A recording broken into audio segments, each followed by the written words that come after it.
नमस्कार दोस्तों, मैं योगेश बायोलॉजी विद योगेश में आपका स्वागत करता हूं। तो चलिए आज का जो हमारा पार्ट है वो सेल डिवीज़न और सेल साइकिल का जो पार्ट 2 है, यानी कि जो कुमार एंड मलिक के जो पहले पार्ट के बाद जो क्वेश्चन बच गए थे उनको आज हम इस सेकेंड पार्ट में कंप्लीट करेंगे। तो चलिए शुरू करते हैं। पहला क्वेश्चन है, arrange the following events of meiosis. Meiosis के इवेंट को आपको क्या करना है, अरेंज करना है, करेक्ट सीक्वेंस, जो करेक्ट सीक्वेंस हो उसके अकॉर्डिंग आपको लगाना है। तो चलिए शुरू करते हैं। यहाँ पर देखो ऑप्शन में अगर आप देखेंगे तो आपको पता होगा कि सबसे पहले अगर आप देखेंगे तो प्रोफेज फर्स्ट में क्या होता है मियोसिस के, LZPD यानी कि लेप्टोटीन, जाइगोटीन और पैचोटीन, और जाइगोटीन में क्या होता है आपका साइनेप्सिस। तो सबसे पहले अगर हम देखेंगे तो यहाँ पर साइनेप्सिस हुआ, उसके बाद फिर क्या होगा आपका सेकेंड वन पैचिटीन, पैचिटीन में क्या होगा क्रॉसिंग ओवर, तो यहाँ पर दूसरा हो गया क्रॉसिंग ओवर। फिर क्या होगा कियाजमेटा बनेगा, कियाजमा फॉर्मेशन होगा, उसके बाद क्या हो जाएगा आपका टर्मिनलाइजेशन ऑफ कियाजमेटा, जो कियाजमेटा बना होगा वो खत्म हो जाएगा, तीसरा इवेंट ये होगा। उसके बाद फिर क्या होगा न्यूक्लियोलस यानी कि केंद्रिका, केंद्रक नहीं, न्यूक्लियस नहीं है, न्यूक्लियोलस जो है वो क्या हो जाएगा डिसअपियर, ये फोर्थ स्टेज। तो आप मैच करके देख सकते हैं, पहले क्या है दूसरा, फिर उसके बाद पहला, फिर उसके बाद तीसरा, फिर उसके बाद चौथा, तो ए इज़ करेक्ट ऑप्शन। ठीक है, चलिए नेक्स्ट क्वेश्चन देखते हैं। Spindle fibres attach on to, जो स्पिंडल फाइबर बनते हैं तो आपको बता दूं ये एक सेल है। इस सेल में यहाँ पर क्या होते हैं सेंट्रोजोम, ठीक, यहाँ पर सेंट्रोजोम जो होंगे वो क्या बनाते हैं एस्ट्रल फाइबर या स्पिंडल फाइबर यहाँ से फॉर्मेशन करने लगते हैं, जो कि क्या करेंगे यहाँ पर जो क्रोमोजोम होंगे, ये जो क्रोमोजोम है इस क्रोमोजोम के सेंट्रोमियर के ऊपर जो प्रोटीन होती है उस प्रोटीन के साथ ये क्या कर जाते हैं बाइंड कर जाते हैं और उसको खींच के कहाँ ले जाते हैं पोल की तरफ। तो यहाँ देखो काइनेटोकोर ऑफ क्रोमोजोम यानी कि अटैच किससे होते हैं, ये बताना अटैच किससे हुए, तो काइनेटोकोर से।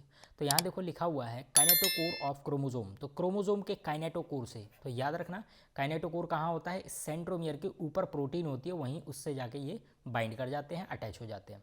नेक्स्ट है which of the following is not characteristic feature during mitosis, यानी कि माइटोसिस के दौरान कौन सा करेक्टरिस्टिक फीचर नहीं है जो कि किस में नहीं होता, सोमेटिक सेल में नहीं होता। ठीक, ये बताना है। तो पहली चीज़ तो माइटोसिस याद रखेंगे। ठीक, स्पिंडल फाइबर, स्पिंडल फाइबर आपको देखने को मिल जाएंगे। डिसअपियरेंस ऑफ न्यूक्लियोलस, ये भी आपको इवेंट देखने को मिल जाएगा। क्रोमोजोम का मूवमेंट, ये भी आपको देखने को मिल जाएगा। लेकिन जो साइनेप्सिस है, ये साइनेप्सिस कहाँ होता है, ये साइनेप्सिस होता है आपका मियोसिस में, ठीक है, ना कि माइटोसिस। जबकि ये पूछ क्या रहा है माइटोसिस, तो यहाँ ये कह रहा है नॉट करेक्टर, तो ये साइनेप्सिस किसका करेक्टर है, ये आपका मियोसिस का, तो ये माइटोसिस का नहीं होगा, इसलिए करेक्ट आंसर डी होगा। नेक्स्ट है व्हेन सेल हैज़ स्टॉल्ड, यानी कि रुक जाती है, डीएनए रेप्लिकेशन फोर्क, यानी कि डीएनए रेप्लिकेशन फोर्क पर रुक जाती है, which checkpoint should be predominantly activated, कौन सा चेक पॉइंट एक्टिवेटेड हो जाएगा। तो आप इस तरीके से ये एक सेल साइकिल बनाई। सेल साइकिल में आप देखेंगे सबसे पहले जीवन फेज, जीवन के बाद फिर क्या आएगा आपका एस फेज, और एस के बाद फिर क्या आएगा आपका G2 फेज, और बाद में फिर क्या आएगा M फेज। तो ये जो आपको चेक पॉइंट दिखाई दे रहे हैं, यानी कि जब तक सेल जीवन में जो प्रोसेस होनी होती है वो जीवन में अगर कंप्लीट नहीं हुई तब तक इस चेक पॉइंट से इसको आगे नहीं जाने दिया जाएगा। चेक पॉइंट क्या है, बिल्कुल टोल नाके की तरह। अगर सेल में जो एस फेज है, एस फेज में क्या होता है रेप्लिकेशन कंप्लीट नहीं होगा तब तक इस सेल कहाँ नहीं जाएगी, आपकी G2 फेज में नहीं जाएगी। तो यहाँ कह रहा है कि सेल जो है स्टॉल्ड हो गई है डीएनए रेप्लिकेशन फोर्क में, तो रेप्लिकेशन कहाँ होता है, रेप्लिकेशन आपके एस फेज में होता है। ठीक, तो रेप्लिकेशन यहाँ हो रहा है, रेप्लिकेशन फोर्क कहाँ लगेगा, जब रेप्लिकेशन यहाँ हो रहा है तो रेप्लिकेशन फोर्क में यहाँ रुक गई सेल।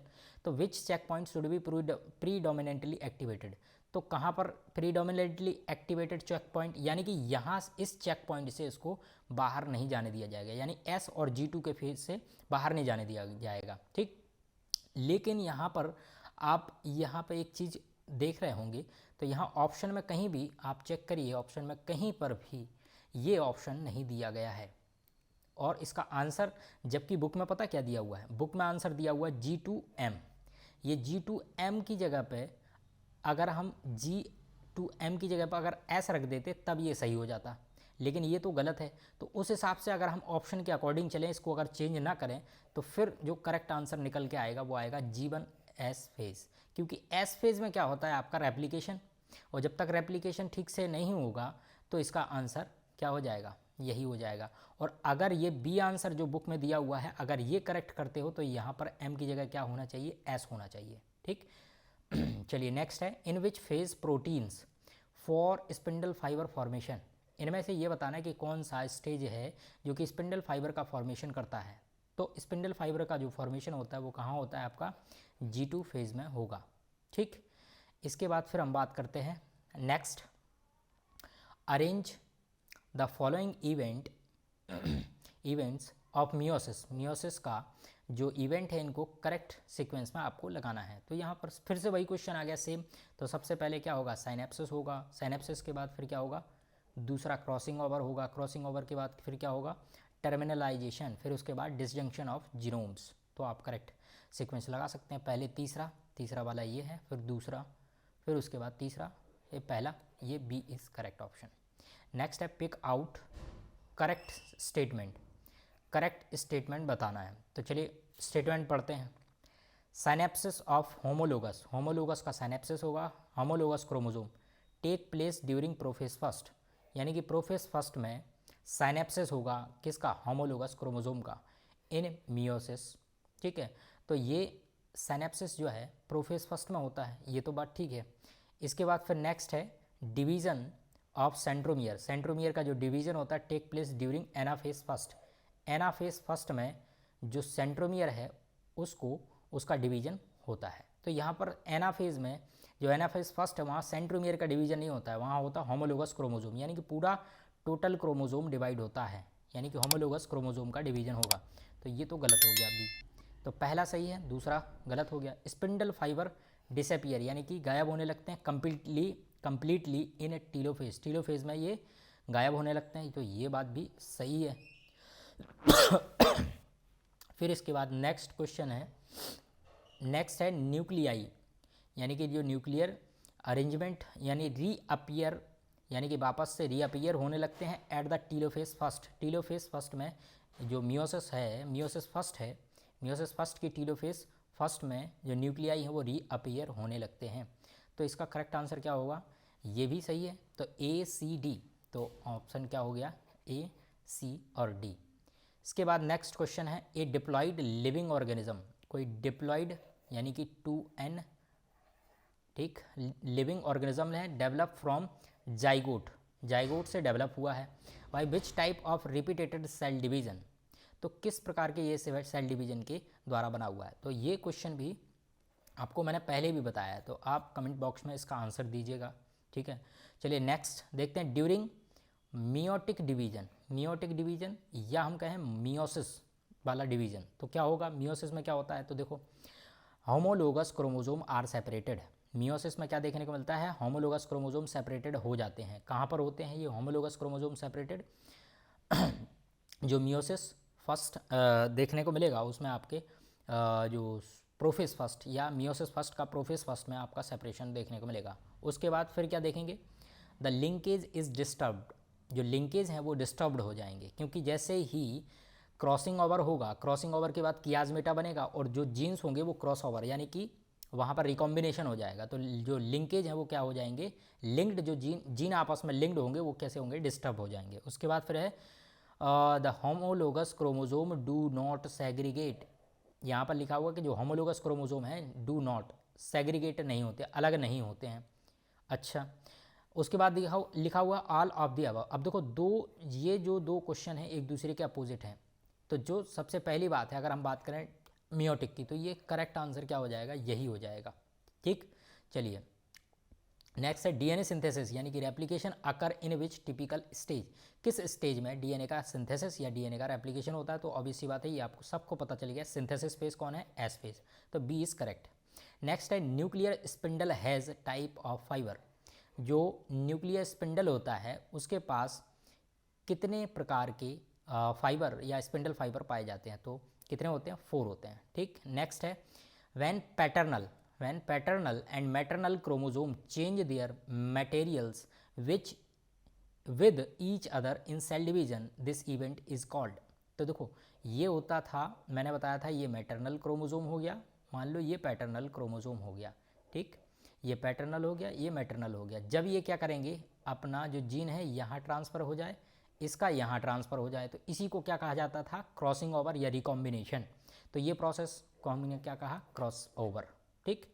नेक्स्ट है non disjunction of chromosome occur at which stage. तो ये आपका नॉन डिसजंक्शन कहाँ देखने को मिलेगा, एनाफेज स्टेज में। नेक्स्ट है for active mitosis. Active mitosis अगर आपको देखनी है तो कहाँ देख सकते हैं, वी कैन सी। तो जो प्याज यानी कि अनियन की जो रूट है, आप उसकी स्लाइड बना के देखेंगे तो आपको साफ साफ एक्टिवेटेड आपको माइटोसिस दिखाई दे जाएगा। नेक्स्ट है एल्कलॉइड। एल्कलॉइड एक तरह का ड्रग है। एल्कलॉइड यूज्ड टू अरेस्ट यानी कि रोक देना माइटोसिस इज ऑब्टेन्ड फ्रॉम, यानी कि एक ऐसा ड्रग, एल्कलॉइड ड्रग कहाँ से ऑब्टेन किया जाता है जो कि क्या कर देता है, आपकी माइटोसिस को रोक देता है, यानी कि माइटोसिस को इनहिबिट कर देता है, रोक देता है। तो आपको बता दूं ये एक ड्रग होता है जिसका नाम है कॉल्सिचीन। ठीक है, कॉल्सिचीन नाम इसका, और दूसरा नाम है कॉल्सिकम या कॉल्सिचीन। ये क्या करता है आपका सेल डिवीजन में, जो माइटोसिस है, माइटोसिस में भी बता देता हूँ, ये मेटाफेज के स्टेज में जाके ये क्या कर देता है, ट्यूब्युलिन प्रोटीन को अरेस्ट कर देता है। जो ट्यूब्युलिन प्रोटीन होती हैं ट्यूब्युलिन प्रोटीन का काम क्या होता है, वो जो क्रोमोसोम है उनके काइनेटोकोर से जाके अटैच होती हैं और तभी उसको खींच के अलग अलग ले जाती हैं। तो अब जैसे ही वो अरेस्ट हो जाएगा तो सेल डिवाइड नहीं कर पाएगी। ठीक है, चलिए नेक्स्ट है, नेक्स्ट क्वेश्चन है RNA and protein are synthesized in which stage.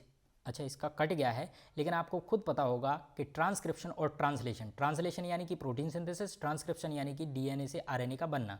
तो ये किस स्टेज में देखने को मिलेगा, ये आपको G1 फेज में, या अगर दिया हुआ हो G फेज। ठीक है, चलिए नेक्स्ट है how many equational division. Equational division किसे कहते हैं, इक्वेशनल डिवीजन कहाँ देखने को मिलता है, माइटोसिस में। यानी कि माइटोसिस यानी कि समसूत्री विभाजन, समान डिवीजन होगा, same content, genetic content divide, जब सेल डिवाइड करेगी तो सेम कंटेंट आपका जो सेल बनी होंगी उसमें भी आपको देखने को मिलेगा। तो are necessary in cell of onion root tip form 128 cell. अच्छा, कितने माइटोसिस की ज़रूरत होगी कि 128 सेल बन जाएं। तो आप देखिए ऑप्शन के हिसाब से चलेंगे, 64 तो 100, अच्छा हाँ 7 हो जाएगा। 7 कैसे होगा, देखो देखना, पहले क्या होगा, एक सेल होगी, फिर इसका माइटोसिस होगा तो 2 सेल बनेंगी, फिर 2 सेल से फिर माइटोसिस होगा, फिर कितनी बनी, टोटल कितनी बनी, 4 बनी। ठीक, इस तरीके से आप लगाइए, ये एक है, एक से कितनी बनी, 2 बनी, तो आप डिवाइड करिए, 2 दूनी 4, 4 दूनी 8, 8 दूनी 16, 16 दूनी 32 और 32 दूनी 64 और 64 दूनी 128। तो टोटल आप चेक करिए, 1 2 3 4 5 6 7, तो कितना हो गया, 7। ठीक, चलिए नेक्स्ट है before division of cell amount DNA in it. जो डीएनए, अच्छा सेल डिवीज़न के पहले जो डीएनए का कंटेंट है वो कैसा होता है, वो आपका कैसा हो जाएगा, हाल्फ्स, आधा हो जाएगा। कैसे हो जाएगा, क्योंकि सेल डिवाइड जब करती है जब एस फेज कंप्लीट हो जाता है। ठीक, ड्यूरिंग माइटोटिक यानी कि माइटोसिस की बात हो रही है, सेल डिवीजन तो माइटोसिस का बताना, नंबर ऑफ क्रोमोसोम कैसे हो जाते हैं, हाल्फ्स यानी कि आधे हो जाते हैं। नेक्स्ट है chromosome number remain the same. तो माइटोसिस में क्या देखने को मिलता है, समान, यानी कि सेम क्रोमोसोम का नंबर आपको देखने को मिलेगा। तो यही इसका करेक्ट आंसर हो जाएगा। नेक्स्ट है correct sequence of cell cycle. Cell cycle का करेक्ट सीक्वेंस क्या है, तो ऑब्वियस सी बात है, पहले G1 आएगा, G1 के बाद S आएगा, फिर उसके बाद क्या आएगा, G2 आएगा, फिर M आएगा। नेक्स्ट है when synapsis is complete all along the chromosome the cell is said to have entered a stage called, यानी कि सिनेप्सिस कंप्लीट हो जाएगी, उसके बाद कौन से स्टेज में जाएगी सेल। तो सिनेप्सिस कहाँ होती है, जाइगोटीन में, और जाइगोटीन के बाद फिर क्या आता है, पैचिटीन। तो क्या हो जाएगा, पैचिटीन में जाएगी फिर। नेक्स्ट क्वेश्चन है the stage during which cell decides to get specialized. Cell कहाँ जाकर डिसाइड्स करती है फॉर स्पेशलाइज्ड। तो जो G1 फेज़ है, G1 फेज़ के बाद फिर कहाँ जाती है, जी नोड फेज़ में स्पेशलाइज्ड होती हैं सेल, और वहाँ पर जाके कुछ सेल जैसे कि न्यूरॉन सेल वहाँ जाके क्या हो जाती हैं, स्टॉल्ड हो जाती हैं, रुक जाती हैं, इनएक्टिवेटेड फेज़ में चली जाती है। तो क्या हो जाएगा, G1 फेज़। नेक्स्ट है during cell division the hereditary characters are transmitted in the form of, किस फॉर्म में ट्रांसफ़र होते हैं। तो अब ये सी बात है जो हेरिडिटरी करेक्टर है वो क्या है, न्यूक्लिक एसिड। नेक्स्ट है माइटोसिस अकर इन, माइटोसिस किस में देखने को मिलेगी, तो माइटोसिस आपका हैप्लॉइड इंडिविजुअल में और साथ में आपका डिप्लॉइड इंडिविजुअल में, यानी कि बोथ, यानी कि ए बी दोनों ही करेक्ट आंसर होंगे। ठीक, in which phase nuclear division is plectonemic coiling, plectonemic coiling किस में पाई जाती है, तो ये आपको कहाँ देखने को मिलेगा, ये बाइवेलेंट कंडीशन आपको मियोटिक प्रोफेज में देखने को मिलेगा। नेक्स्ट है during mitosis the number of chromosome, mitosis के वक्त जो क्रोमोजोम का नंबर है वो क्या है, तो क्रोमोजोम का नंबर माइटोसिस में क्या हो जाता है, गेट चेंज नहीं होता, has no change, may be change नहीं, ये होगा हैज़ नो चेंज। ठीक है, क्योंकि सेम रहता है। नेक्स्ट है the pairing of homologous chromosome during zygotene, zygotene process में जो होमोलोगस क्रोमोजोम है वो क्या करते हैं, साइनेप्सिस करते हैं, किसके द्वारा, साइनेप्टोनीमल कॉम्प्लेक्स के द्वारा। नेक्स्ट है eight which stage of mitosis, mitosis की विच कौन सी स्टेज में क्रोमेटिड्स सेपरेटेड, या क्रोमेटिड जो हैं सेपरेट होते हैं एंड पास टू डिफरेंट पोल में पास हो जाते हैं, तो ये ऑब्वियस सी बात है, आपको पता होगा ये किस में जाते हैं, एनाफेज की स्टेज में, एक दूसरे के जो नॉर्थ पोल और साउथ पोल है उसकी तरफ खिंचते चले जाते हैं। मेटाफेज के बाद आता है एनाफेज। ड्यूरिंग मियोसिस, मियोसिस के वक्त crossing over occur between, crossing over किसके बीच में होता है, तो क्रॉसिंग ओवर किसके बीच में होता है, आपका ये होगा आपका नॉन सिस्टर क्रोमेटिड के बीच में और होमोलोगस क्रोमोजोम के बीच में। ठीक है, ये कहाँ होगा, नॉन सिस्टर क्रोमेटिड और होमोलोगस क्रोमोजोम के बीच में। नेक्स्ट है सिग्निफिकेंस ऑफ मियोसिस, मियोसिस का सिग्निफिकेंस क्या है, तो प्रोडक्शन ऑफ जेनेटिक वेरिएबिलिटी, सही बात है, वेरिएबिलिटी आती है, डाइवर्सिटी आती है, maintaining the consistency of chromosome number during sexual reproduction, ये भी सही है, reduction of chromosome number two 1/2, क्योंकि जो मियोसिस होती है उसमें क्या हो जाता है, जेनेटिक कंटेंट हाफ हो जाता है, तो all of the above. Next है during cell division, cell division के वक्त some time there will be failure of separation of sister chromatid, this event is called, जहाँ पर सिस्टर क्रोमेटिड सेपरेट होना फेल हो जाते हैं, इसको क्या कहा जाता है, तो इसको कहते हैं नॉन डिसजंक्शन, जो कि कहाँ देखने को मिलेगा, ये आपको देखने को मिलेगा एनाफेज की कंडीशन में। ठीक, नेक्स्ट है in which stage of the first meiotic division two sister chromatid are separated, जो सिस्टर क्रोमेटिड हैं वो सेपरेटेड हो जाती हैं, तो किस स्टेज में सेपरेटेड हो जाएंगी, आपकी क्रॉसिंग ओवर तो कहाँ हो जाएगा, आपका जाइगोटीन में सिनेप्सिस हो जाएगा, पैचिटीन में क्रॉसिंग ओवर हो जाएगा, फिर उसके बाद फिर क्या होगा, डिप्लोटीन में अलग अलग हो जाएंगे। नेक्स्ट है सिलेक्ट द मैच वन, अच्छा वो सेलेक्ट करना है जो कि मैच है, तो एस फेज में क्या होता है, डीएनए सिंथेसिस या डीएनए रेप्लिकेशन, सही बात है, ये करेक्ट है। जाइगोटीन में क्या होता है, सिनेप्सिस होता है, ये सही है। डिप्लोटीन में क्रॉसिंग ओवर नहीं होता, डिप्लोटीन में क्या होता, क्रॉसिंग ओवर कहाँ होता है आपका, पैचिटीन में। Meiosis both haploid and diploid नहीं होगा। G2 फेज में क्या होगा, क्वेसेंट स्टेज नहीं। देखो जो जी नोड फेज है उसको क्या कहते हैं, हम क्वेसेंट फेज कहते हैं, तो ये पहला और दूसरा सही है, यानी कि A option, A and B only. The formation of chromatid take place in, जो क्रोमेटिड हैं उनका फॉर्मेशन कहाँ होता है, तो जो एस फेज होगी, एस फेज में क्या होगा, जब क्रोमोजोम क्या करेगा, इस तरीके से मान के चलिए ये एक क्रोमोजोम है, यहाँ पर एक क्रोमेटिड दिख रहा है, जैसे ही एस फेज में जाएगा तो क्रोमोजोम में जो डीएनए का जो कंटेंट होगा वो डबल हो जाएगा, रेप्लिकेशन करेगा और एक और क्रोमेटिड डेवलप हो जाएगा। ठीक, ड्यूरिंग गैमीट फॉर्मेशन के वक्त द एंजाइम रिकॉम्बिनेज, एक एंजाइम होता है रिकॉम्बिनेट पार्टिसिपेट्स ड्यूरिंग, तो रिकॉम्बिनेज कब पार्टिसिपेट करता है, तो आपको पता होगा कि जो रिकॉम्बिनेज यानी कि रिकॉम्बिनेशन है वो कहाँ देखने को मिलेगा, मियोसिस फर्स्ट की प्रोफेज फर्स्ट की पैचिटीन के स्टेज में आपको देखने को मिलेगा। ठीक है, ये आपको कहाँ देखने को मिलेगा, पैचिटीन में। ठीक, क्योंकि क्रॉसिंग ओवर होगा वहीं पे, यही रिकॉम्बिनेशन होगा, तो रिकॉम्बिनेज एंजाइम चाहिए होगा। Given below the representation of certain event at the particular stage of type of cell division which is this stage, अच्छा कौन सी स्टेज है ये बताना है। तो यहाँ देखिए आपको ये क्या हो गया, यहाँ पर ये हुआ आपका क्रॉसिंग ओवर, या हम कहें यहाँ पर कियाजमेटा फॉर्मेशन हो गया। तो ये कब होता है, ये भी आपको बताया, prophase first during the meiosis first, तो प्रोफेज फर्स्ट की मियोसिस फर्स्ट वाली स्टेज में जो पैचिटीन यानी कि जो क्रॉसिंग ओवर वाली स्टेज है या कियाजमेटा वाली स्टेज है वहाँ देखने को मिलेगा। नेक्स्ट है identify the meiotic stage in which homologous chromosome separate while the sister chromatid remain associated at the centromere. जो कह रहे हैं कि क्रोमेटिड तो एसोसिएटेड रहते हैं लेकिन होमोलोगस क्रोमोसोम सेपरेट हो जाते हैं। तो ये कहाँ होंगे? एनाफेज फर्स्ट में होंगे और एनाफेज सेकेंड में क्या होगा? क्रोमेटिड भी डिवाइड हो जाएंगे। नेक्स्ट है complex formed by pair of synapsed homologous chromosome is called, जिसको हम क्या कहते हैं? जो साइनेप्स्ड यानी कि जो साइनेप्सिस हो रही है उस वक्त जो क्रोमोसोम है उनको हम बाइवेलेंट भी कहते हैं। ठीक है। Meiosis takes place in, meiosis कहाँ होती है? तो मियोसिस कहाँ होगी? मियोसाइट में देखने को मिलेगी। इसी तरीके से अगर आप लेक्चर चाहते हैं तो लाइक करें और सब्सक्राइब करें और ज़्यादा से ज़्यादा लोगों को शेयर करें। धन्यवाद।